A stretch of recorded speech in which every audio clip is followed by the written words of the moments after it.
ಐತಿಹಾಸಿಕ ಶ್ರೀಕೃಷ್ಣ ಮಠದ ಪರ್ಯಾಯ ಮಹೋತ್ಸವಕ್ಕೆ ಸರ್ಕಾರ ಪೂರ್ಣ ಸಹಕಾರ ನೀಡುತ್ತಿದ್ದು ನಗರೋತ್ಥಾನ ಅಭಿವೃದ್ಧಿಗಾಗಿ ಈಗಾಗಲೇ 30 ಕೋಟಿ ರೂಪಾಯಿ ಬಿಡುಗಡೆ ಮಾಡಿದೆ ಎಂದು ಮಹಿಳಾ ಮತ್ತು ಮಕ್ಕಳ ಕಲ್ಯಾಣ ಹಾಗೂ ಜಿಲ್ಲಾ ಉಸ್ತುವಾರಿ ಸಚಿವೆ ಲಕ್ಷ್ಮೀ ಹೆಬ್ಬಾಳ್ಕರ್ ಹೇಳಿದ್ದಾರೆ.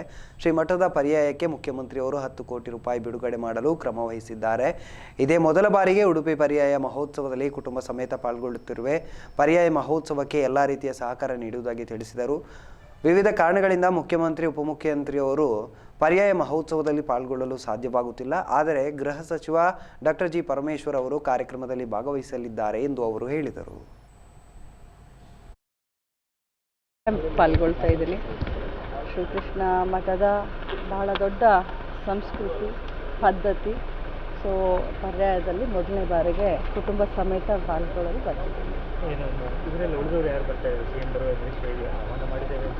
ಹೌದು, ಆಹ್ವಾನ ಮಾಡಿದ್ವಿ, ಬಟ್ ಬೇರೆ ಕಾರ್ಯಕ್ರಮಗಳ ನಿಮಿತ್ತ ಅವರಿಗೆ ಬರ್ತಾ ಇದ್ದಾರೆ. ಇವತ್ತು ಹೋಮ್ ಮಿನಿಸ್ಟರ್ದ ಟೂರ್ ಇದೆ, ಉಡುಪಿ ಜಿಲ್ಲಾ ಟೂರ್ ಇದೆ. ತಮ್ಮ ಗಮನಕ್ಕೆ ಇರ್ಬೋದು, ಸ್ಥಳೀಯ ಬಿಜೆಪಿ ನಾಯಕರಿಂದ ಆರೋಪ ಪರ್ಯಾಯಕ್ಕೆ ಅನುದಾನ ಬಂದಿಲ್ಲ. ನೋಡಿ, ಈಗಾಗಲೇ ಪರ್ಯಾಯಕ್ಕೆ ಅನುದಾನ ಅಂದರೆ ನಾವು ಸಿಟಿ ಬ್ಯೂಟಿಫಿಕೇಷನ್ ಮಾಡ್ತೀವಿ.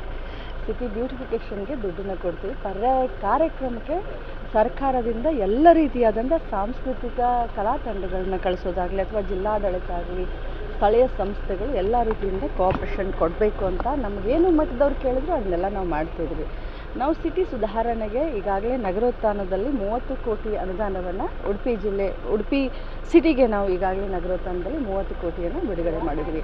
ಅದರ ಜೊತೆಯಲ್ಲಿ ಮಾನ್ಯ ಮುಖ್ಯಮಂತ್ರಿಗಳಿಗೆ ಸ್ಪೆಸಿಫಿಕ್ ಆಗಿ ಪರ್ಯಾಯಗೋಸ್ಕರ ಕೆಲವು ಸುಧಾರಣೆಗಳಿಗೆ 10 ಕೋಟಿಯನ್ನು ಕೇಳಿದ್ದೀವಿ. ಅದು ಕೂಡ ಪೈಪ್ಲೈನ್ನಲ್ಲಿದೆ, ಅದು ಕೂಡ ಬಿಡುಗಡೆ ಈಗಾಗಲೇ ಆಗಬೇಕಾಗಿತ್ತು. ಇದು 30 ಕೋಟಿ ಬಂದಿರೋದ್ರಿಂದ ಈಗಾಗಲೇ ಟೆಂಡರ್ ಹಂತದಲ್ಲಿ ಇರೋದ್ರಿಂದ ಅದೊಂದು ಚೂರು ಲೇಟ್ ಆಯಿತು. ಬಟ್ ಆ 10 ಕೋಟಿನೂ ಕೂಡ ನಾನೇನು ಪರ್ಯಾಯಗೋಸ್ಕರ ಅಂತ ಕೇಳಿದೆ, ಅದು ಕೂಡ ಸಿಟಿಗೆ ಆದಷ್ಟು ಬೇಗದಲ್ಲಿ ಅದು ಕೂಡ ಸ್ಯಾಂಕ್ಷನ್ ಆಗಲಿದೆ.